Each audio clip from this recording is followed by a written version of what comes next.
No niin, tervetuloa tänne kopterikoulun osaan numero 1. Eli tässä on niin kuin tämmöinen kuva, missä on erilaisia helikoptereita ja niistä nyt oikeasti lähinnä koko luokka on näissä on kaikissa niin kuin tämmöiset niin kuin giant scale. Eli nämä on kaikki niin kuin yli 180 senttisiä koptereita ja isoja, siis painaa noin 10 kiloa lentokuormassa. Ja sitten siinä on sähköversio, mikä on nyt tänään on puettu turbiiniksi tuossa noin, tuo keskimmäinen. Ja sitten tuossa on yksi jättiläiskopteri, se on Varian XLV ja se on 2,5 metriä roottorihalkasijalta. Eli siinä on 1,10 metriä pitkät lavat. Se on, niinku, se on jo iso, sen tyhjäpaino on noin 13 kiloa. Ja sitten on tämmöinen kevyt hiilikuiturakenteinen Logo 700, tai oikeastaan se on Logo 600 runkoa tehty, mutta se on pidennetty niin, että se käyttää 700 mm mittaisia lapoja. Ja sitten viimeisenä siinä on tämmöinen nykyaikainen kopteri, mikä tämä nyt oikeastaan kopteriviljityksen takanakin on, tämmöiset multiroottorit. Ja oikeastaan niin kuin lentämisen kannalta, niin sen 15 vuoden aikana niin tässä on tapahtunut valtava kehitys. Että tämmöinen multiroottorikopteri on niin älyttömän helppo lennättää, että siihen niin kuin pystyy tavallaan niin kuin erittäin pienellä niin kuin opiskelulla ryhtymään. Ja jos vertaa tuohon ensimmäiseen tuohon bensiintraineriin, niin sen kanssa niin kyllä meni niin kuin viikkoja, jos ei kuukausiakin, että sen niin kuin oppi silleen niin, että se nyt säilyy ehjänä. Ja siinä oli aina niin kuin, crashit oli todella kalliita, että kehitys on niin kuin mahdollistunut tänne. Miten se sanottaisiin, niin kuin, että jokainen voi tehdä sitä. Ja tuossa on vähän parempi kuva tuosta bensiintraineri. Se on oikein klassikkokopteri, tosi makea. Edelleen lentää ihan hemmetin hyvin. Ja tää on tosiaan, uudet maalit tästä on pikkasen ehkä siistimpiä, että tässä on tosiaan niin kuin puunokka vielä, vanerista tehty nokka ja bensatankki, tuollaisen puolen litran bensatankilla, niin toi lentää vähintään 20 minuuttia. Se on niin kuin tosi hyvä niin kuin energiatehokkuus tuossa. Tuleeko se ehden alla tuossa sauna? Joo, niin siis sehän näissä on just näissä perinteisissä helikoptereissa niin kuin on hyvä, koska ne pystytään niin kuin autorotatoimaan alas. Eli niissä on niin kova se inertia niissä lavoissa, että ne jaksaa pyöriä itsestään. Ja sitten se voidaan pudottaa silleen niin, että nuo lapakulmat saadaan niin kuin negatiiviselle. Ja silloin se ruuvi-efekti tavallaan, kun sitä kopteria työnnetään eteenpäin, niin se saa vauhtia sieltä niin. Eli se lapujen, kun se tulee alaspäin, niin kun ne lavat on käännetty negatiiviselle, niin se ikään kuin lisää sitä lapojen kierrosvoimaa tietysti. Se niin kuin ruuvina tulee alas. Eli se pystyy niin ikään kuin liitämään alas. Okei, se ei ole ihan niin helppoa kuin se kuulostaa, mutta siis se on mahdollista. Mutta sitä multiroottorissa, jos siinä tapahtuu jotain tämmöistä näin katastrofaalista, niin sehän tulee joku kivi alas. Ja tuossa on Nummelan lentokentällä tuo Varian XLV. Tuollaiselle isolle kopterille niin siitä tarvitaan todella paljon tilaa, että sitä voi lentää.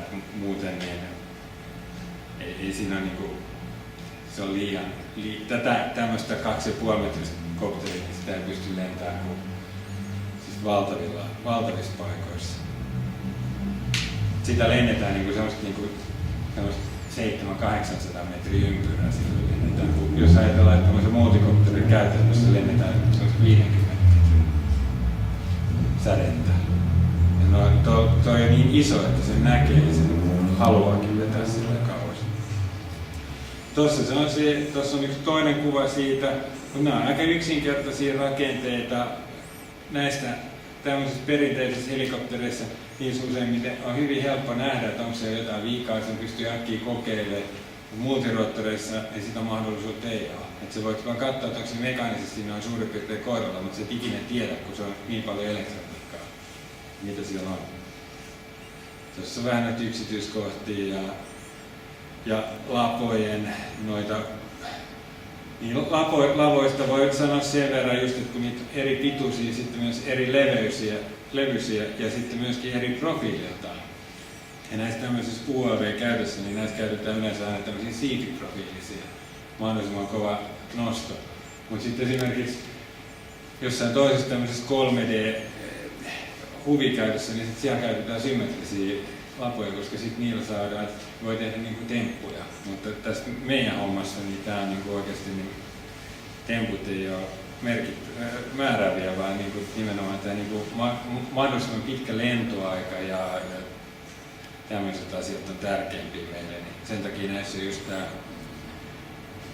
lapojen muodolla on iso merkitys.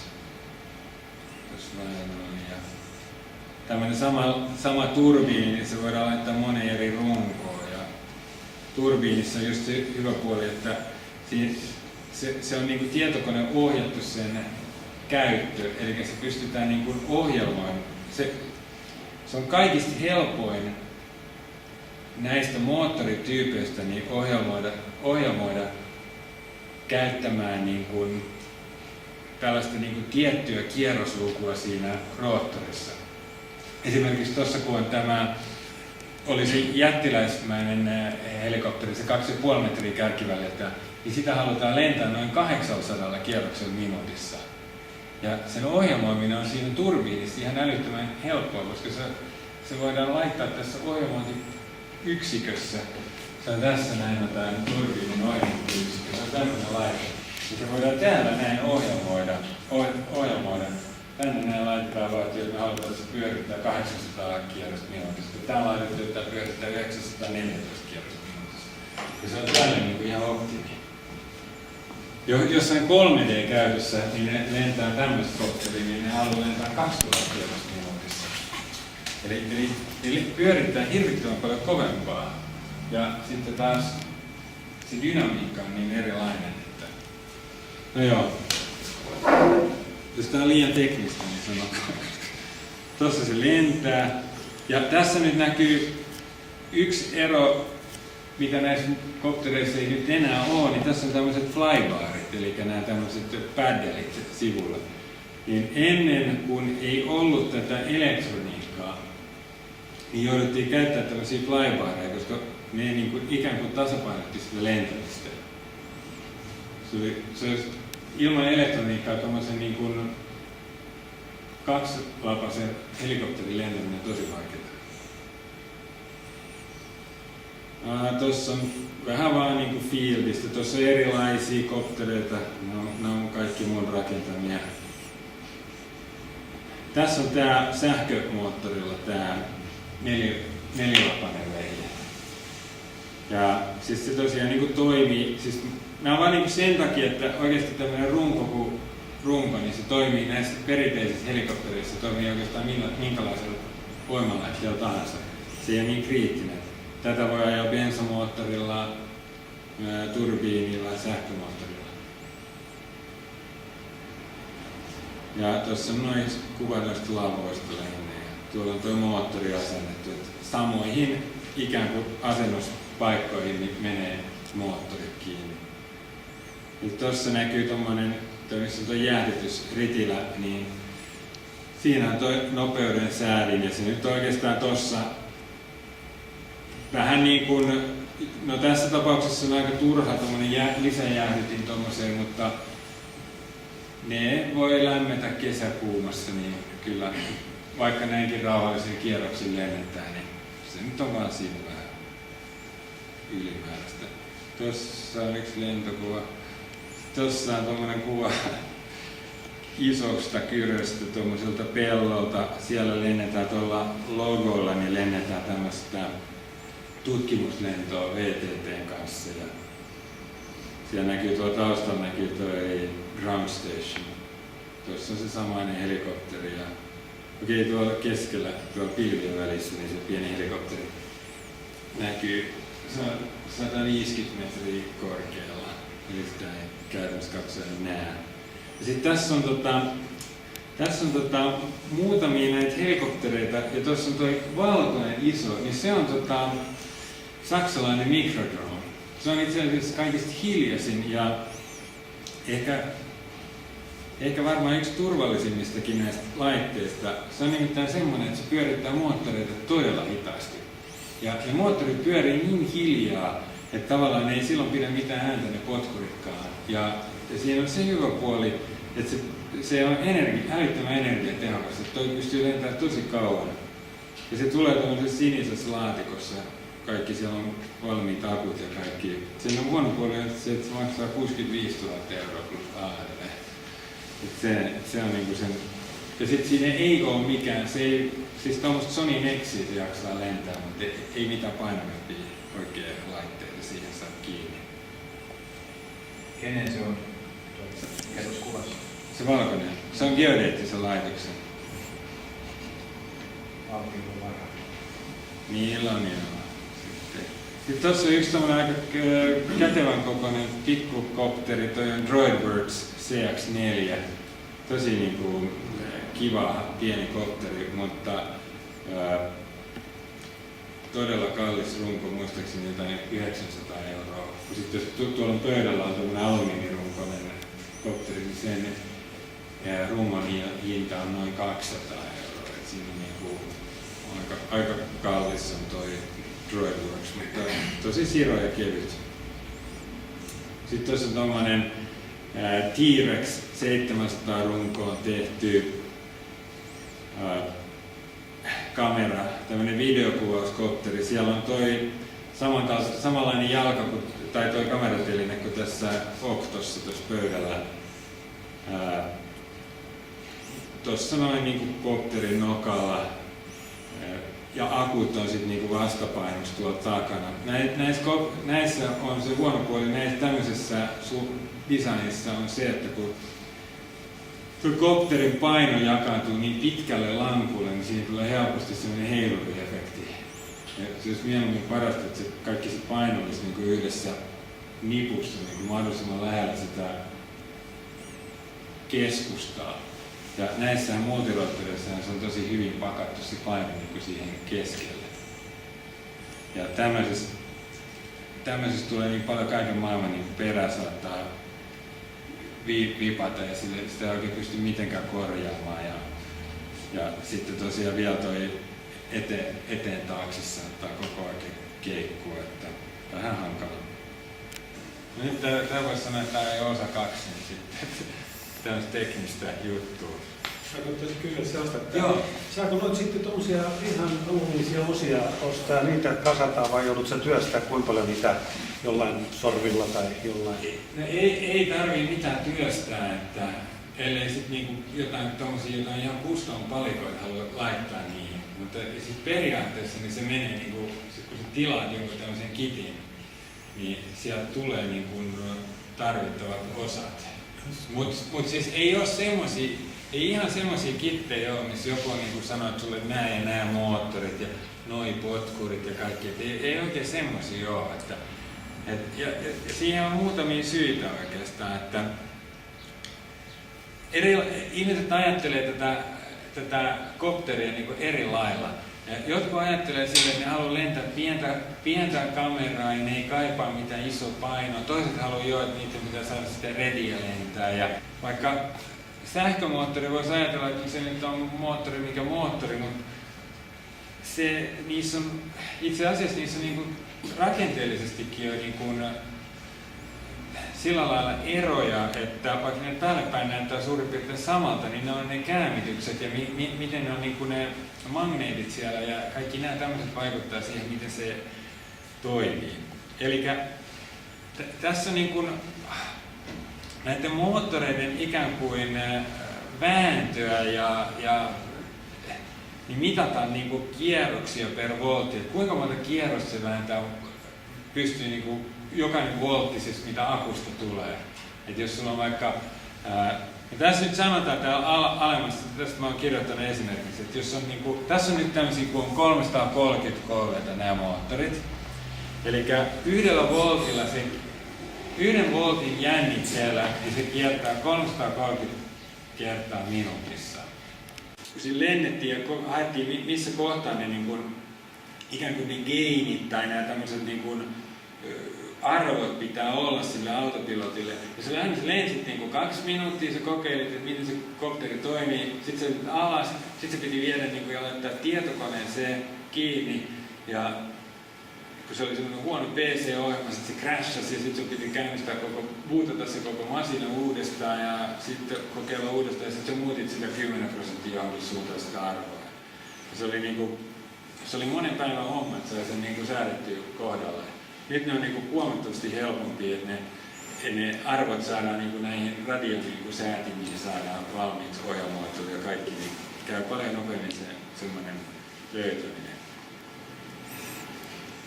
Ja, tässä on tämä DJ:n niin näitä komponentteja oikeastaan, mitä tähän niin autopilottiin kuuluu. Ja nämä on, tämä on nyt helikopteriautopilotti, mutta se on ihan samanlainen on tuossa multiroottorissa. Eli siinä on tämä neliskulmainen palikka tuolla ylhäällä, tuolla sokeripala, niin se on se imu. Eli siellä on niin se, ikään kuin se kaikki kiihtyvyysanturit ja nämä tämmöiset gyrot niin sisällä siellä niin, että se kokee sen, miten se kallistuu ja mihin suuntaan se on menossa, niin se korjaa sitä. Sitten toi keskimmäinen palikka, missä lukee ACE, niin se on tää niin itse asiassa tietokone. Siellä on sitten kaikki ne ohjelmat ja arvot, mitä siihen laitetaan. Sitten tuo pyöreä lätkä, niin se on GPS ja kompassi.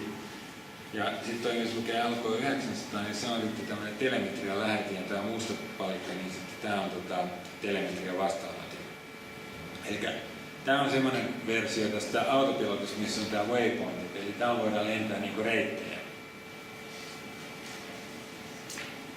Eli tässä on esimerkiksi niinku, miltä toi DJ. Miltä tämä näyttää tämmöinen autopilotin ohjelmisto.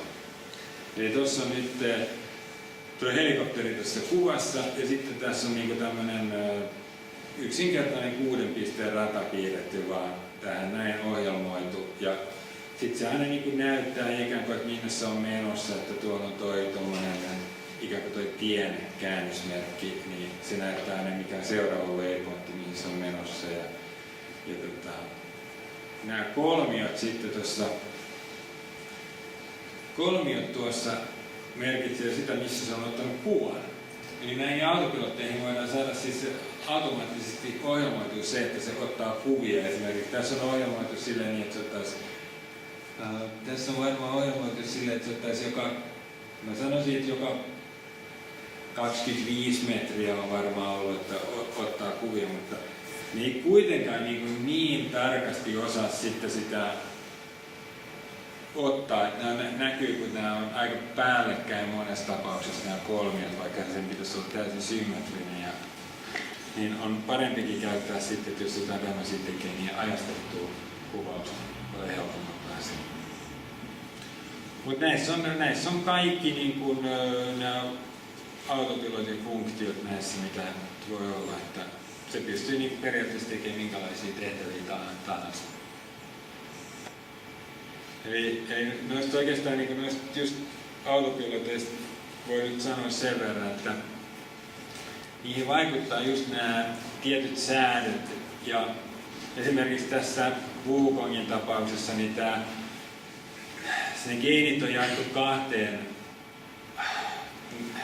Ne on niin sen autopilotin toiminnan kannalta ne kaikista kriittisimmät arvot. Ja jos ne on väärin, niin se ei niin toimi ollenkaan. Mutta niiden säätäminen ei ole hirveän monimutkaista, kun vaan ymmärtää, mitä ne tekee. Ja tässä Wukongissa ja siinä NASAssa niin tämä attitude gain tarkoittaa ikään kuin sitä, että minkälainen se on lentää. Miten se niin tottelee tätä niin radio-ohjausta, että miten se sitä ohjainta tottelee. Että onko se kauhean äkäinen vai eikö se tottele ollenkaan ja tällainen. Ja sitten tätä GPS-gaini niin vaikuttaa ainoastaan siihen, oikeastaan periaatteessa vaan siihen, miten hyvin se pysyy paikallaan. Ja joskus se, jos se vaeltelee, kun se on siinä GPS niin kuin ikään kuin hover-lukossa, niin jos se vaeltelee, niin silloin se gaini on väärä. Sitä on liian vähän. Okei. Tuossa toi oli nämä tää oli nyt tää tämmönen teoreettinen osa. Mä ajattelin, että me näitä nyt vietäisiin näin vähän niin kuin, miten tuommoista hommaa ohjelmoida.